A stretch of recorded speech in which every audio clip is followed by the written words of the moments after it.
This podcast is part of the Pull Up a Chair podcast network. Let's build community through connection, conversation, and collaboration. Welcome to How's That Working For You? where We spill the tea about relationships, millennial adulting, or whatever else life decides to chuck at us.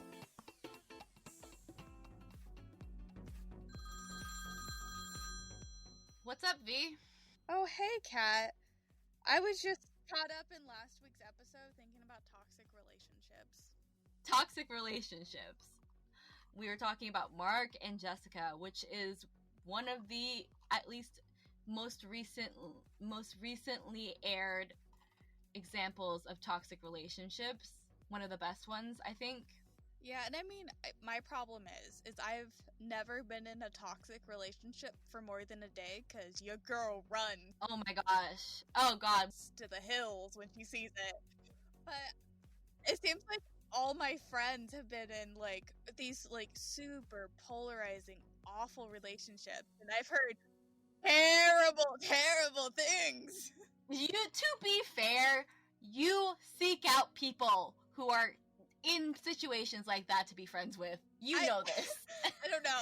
I attract people in need, and so I have a lot of stories, but none of them are personal stories, and they've been on my noggin. Well, I mean, ironically, I've been in a large number of toxic relationships. We've talked about one of them in a past episode. We touched on a couple of your past problem relationships. Right.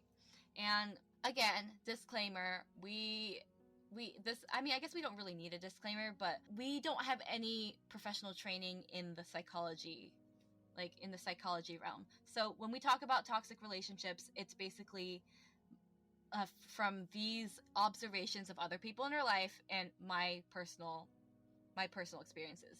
Plus a little bit of web research. Yes, because we are web sleuths and Google is our friend. So yes, we've talked about Bob. We've talked about Gavin. Honestly, though, I don't think I was ever, I think everyone else never really made it past the second date or first date. So I guess I just needed to find the right toxic person to lock into.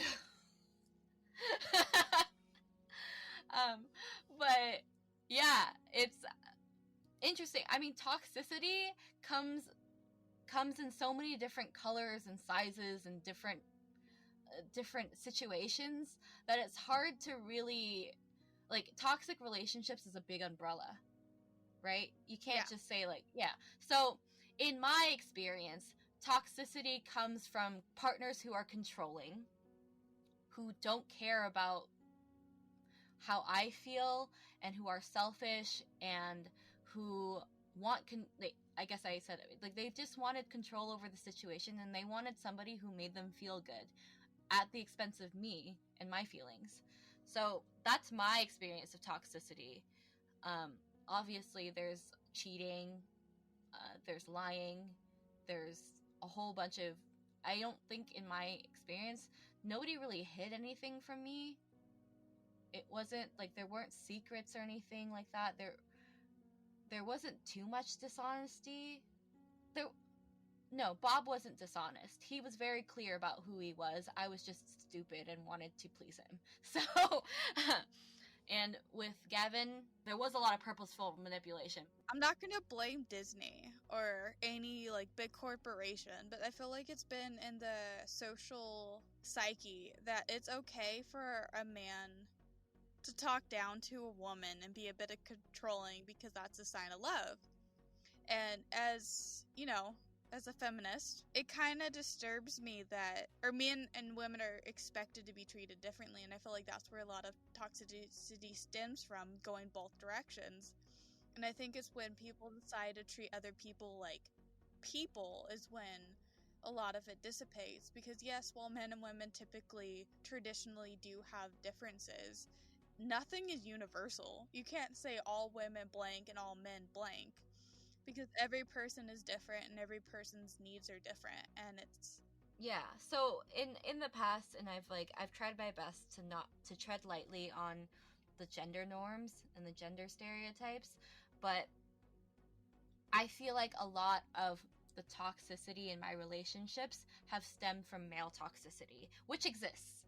It exists because it actually, in a lot of cultures, I was going to say in American culture, but in a lot of cultures, the men are like, I guess, how do I phrase this? I think men have held this type of role in society that makes them more dominant and more, quote, important and respectable than women. Like, they matter more for some reason. And that's just the surface of it. They also, in terms of male toxicity, they also, I feel like the emotions are seen as weakness to them. They can't, they're encouraged to not show emotion, to try to not be emotional, because they're called babies, or they say things like, as kids, you're acting like a girl, and that type of stuff. And for some reason, acting like a girl is negative to them because they want to be like men, right? So back to the male toxicity in my relationship, I feel like with Bob especially, he was suffering from depression and anxiety and OCD, and he refused to get help for it. And I think a lot of that stemmed from male toxicity, saying that that going to see a therapist or getting help for a problem is, for some reason, it's weakness, and he just didn't want to do that. And he also worked in a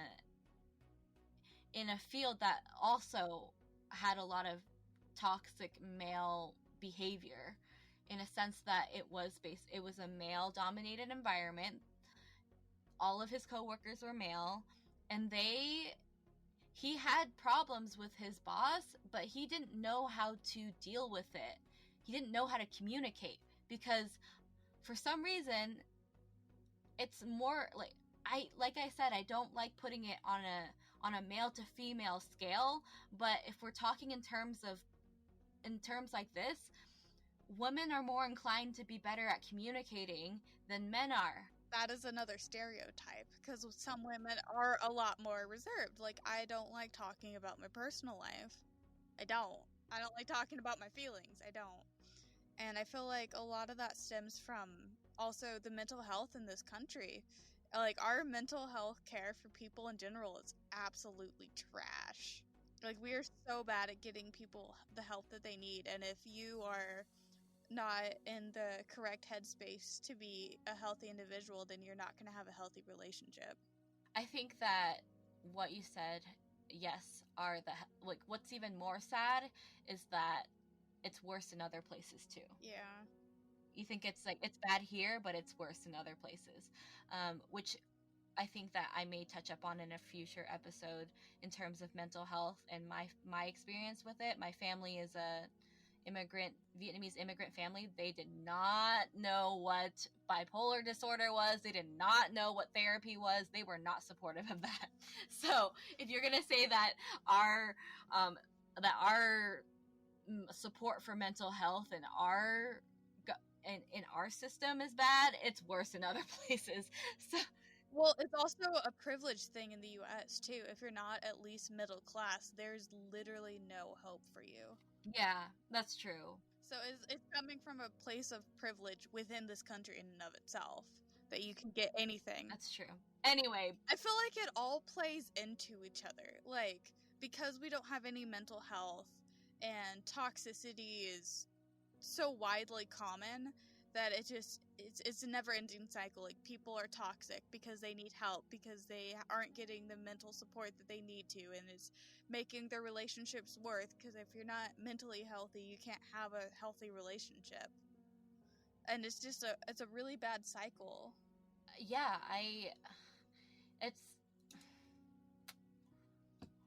yes, I think, I don't know, coming from somebody who's tried, like, I was with this person for 3 years, Bob, that is, and he was very sick.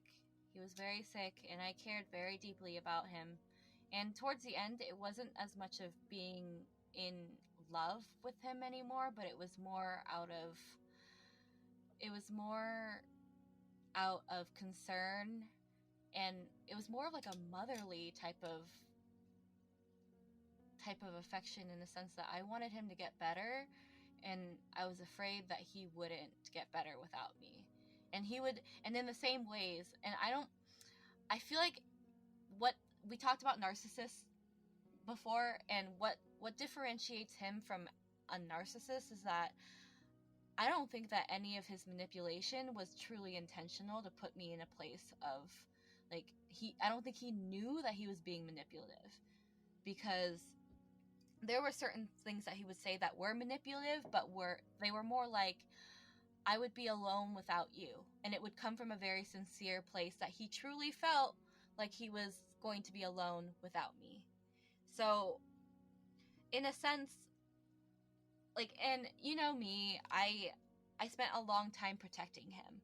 And in what I'm trying to say right now isn't to protect him by any means, but it's really to bring to light the fact that a lot of people who are toxic need help, you know? Like, yeah, exactly. And it sucks. And the reason why this relationship was toxic was because I put it upon myself to be his cure. And that's like, and the toxicity stemmed from both of us. I wanted to take care of him. I fed off of that codependency. I, in a sense, kind of enjoyed the fact that he was a little codependent, because I felt like it gave me purpose, which is, I feel kind of weird revealing that to all these listeners, but to all you guys, but that was how I felt at the time, because I really felt needed. And until I walked away from him, I didn't know what it meant to stand alone. So the codependency, from the outside looking in, it could look like he was more codependent on me, but I was also codependent on him because he gave me that validation in certain ways. But somehow that came at the expense of him treating me like garbage. Toxic relationships are complicated, to say the least. Yeah, and I mean, not every toxic relationship is hopeless. If a person gets the help they need, there's no reason why a relationship can't be salvaged. But it is all about getting the help and the support that you need to be a full person in and of yourself, so that way you can grow and foster a healthy relationship. And I feel like the number one thing for a healthy relationship is communication, and whatever form works out best for that couple. It's been a while since I've done a deep dive like this talking about my past relationship. So it's because I think I want to end this podcast on a brighter note, is that I'm in a much better place now. And it took me having to go through a second person who has a similar vibe as I'll call him my main ex, because I dated him for 3 years. He was a big part of my life. I had to go through another person that had similarities with my ex before I could discover my own self-worth, and before I could finally come to terms with the fact that that type of relationship was not for me, and I did not deserve to be treated that way.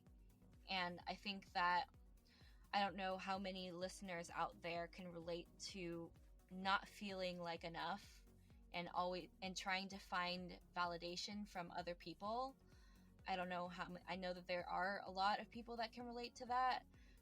That's something that I needed to really work through, and it took me being stepped on and so much shameful behavior. Well, I shouldn't say shameful, but so much behavior that I am embarrassed about, before I could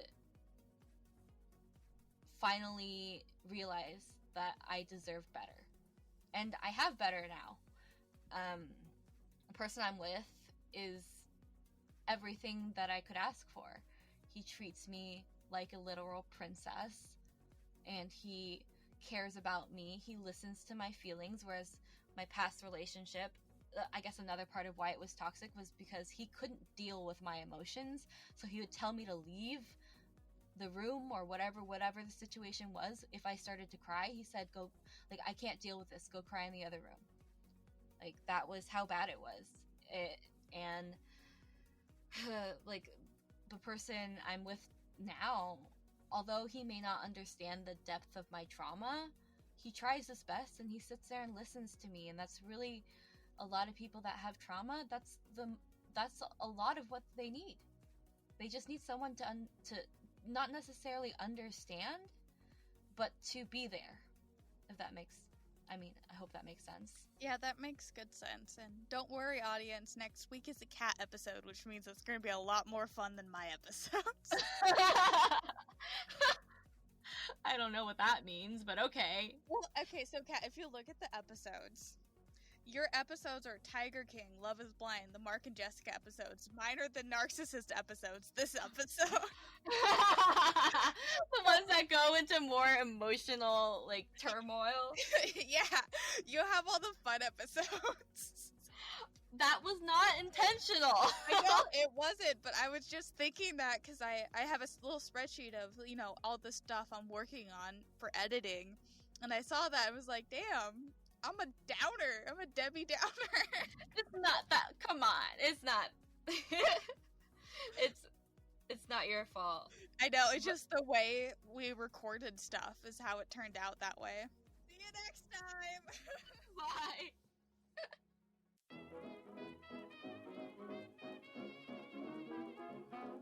Hello, I am Patrick. And I'm Andrew. And I'm Christian. And I'm Alec. And we are Rad Theater, a podcast where a bunch of friends play role-playing games and share a single brain cell, and the GM doesn't always have it. Oh, and it's theater spelled the correct way, Theatre.